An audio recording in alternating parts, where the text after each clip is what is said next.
Hello everyone and welcome back to another book review.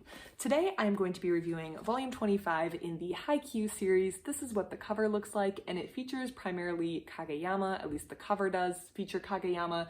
So let's talk about what's going on in volume 25. So at this point in the series, Karasuno High School has punched their ticket to nationals. They're going to be headed to the spring tournament and the team definitely needs to get on a different level. In volume 24, Kageyama went off to the all-youth Japan training camp and Tsukishima went off to a local prefecture training camp to both improve their volleyball skills. These were invite-only camps and Hinata was mad. Hinata was mad that they were not invited to anything. And well, Hinata has a lot of drive and energy. One of the coaches mentioned that Hinata's not a whole lot without Kageyama, without someone putting the ball up for him, and Hinata is determined to change that. So he does something that he probably shouldn't have, which is crashed Tsukishima's local training camp, or the local training camp that Tsukishima was invited to. Now, this was maybe not the best idea because it didn't really go over well, but the camp decides to allow Hinata to stay as a ball boy and see what he can do there. However, they're not going to allow him to practice, which is kind of the whole point, right? To allow people to practice, but who knows? Hinata is a little annoyed by this and he thinks that maybe they'll let him practice, but they're definitely not going to let him practice. So he is stuck being ball boy, but he's starting to realize that there's things he can learn. There's things that he can work on even as a ball boy. He can notice things. He can look at the game from a different perspective and he starts to really take every opportunity to improve his skill. Hinata's energy and his devotion to volleyball is definitely what sets him apart. He is passionate about volleyball. He wants to improve. He wants to be a better player and all of that. Even when he's in a position like ball boy, he still applies and he still has this unrestrained optimism and enthusiasm about life, which I just really appreciate and enjoy. And I like that he's put in the situation, which maybe he shouldn't have crashed this training camp, but first of all, he's lucky he didn't get sent home, but now that he's here, he's not just pouting because he's a ball boy. He's taking this opportunity to see what he can learn and see what the other people who were better than him or at least got invited to the local camp are learning so he can apply it to himself, which just shows how devoted that Hinata is to the game. And I think that all this is going to come together to aid them when it comes to the spring tournament. Now, in this book, we have two other things that go on. First of all, there's a minor, so the training camps end and then they have a practice game against Date Tech. They actually wound up beating Date Tech in the qualifying tournament. So this is a rematch, but the teams should theoretically have improved because they've gone to the training camp.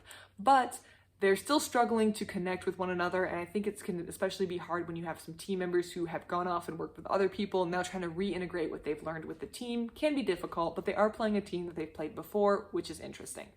The other thing that happened that I am liking, because I think it's coming full circle, is the Kageyama plot. So Kageyama, at the very beginning of the series, like volume 1, 2, 3, he was a very egocentric setter. He was very focused on himself and he does have a lot of skill. He is a prodigy, or at the very least he has a very high level of skill and athleticism that he's developed, and he is a good setter and he knows he's a good setter. But instead of using that skills to naturally lead his team, instead of being the setter that he needed to be, he was very focused on himself. He wanted this team to do everything his way, and not in a way that was confident and like as a leader, but in a very selfish driven manner. So Kageyama was crowned king of the court and his team wound up actually turning their backs to him in the middle of a game in middle school, which hurt him rather badly. Also, due to his attitude, he actually wasn't accepted at some of the more prestigious high schools and wound up having to go to Karasuno, which, as we all know, we're watching the review of volume 25 as well, how he wound up on the same team as Hinata.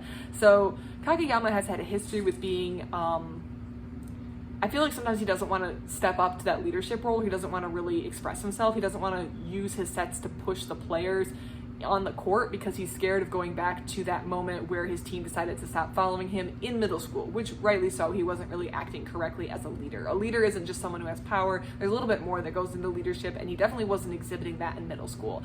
However, I think Kageyama has definitely grown, and I think he's stepping more back into that maybe king persona that he had, but not in this egocentric way. At least I don't think, not yet. I think he really is trying to use his leadership and his athleticism and his skills to further his players.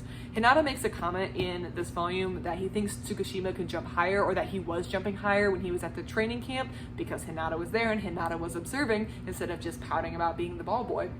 He noticed and he observed that he thought Tsukishima could jump higher, and Kageyama, instead of just acquiescing to everything Tsukishima wanted from him, put the ball higher up for him in this volume, and then Tsukishima raised his level of play to meet what Kageyama was expecting him out of the attack. And I think that kind of shows the way that he's grown, but he can still be like in charge of the action and the play and the attack without coming with the attitude that he had in middle school. And that's just a massive growth of character from Kageyama. I feel like he had to step down from this view of himself as the center of the universe for a little bit, but now he can step back up, maybe not to the center of the universe aspect, but he can definitely step back up and just be the person, be the talent that the team needs to kind of pull it together. And I think he's going to be instrumental in the Tokyo tournament. So we're going to see where that goes.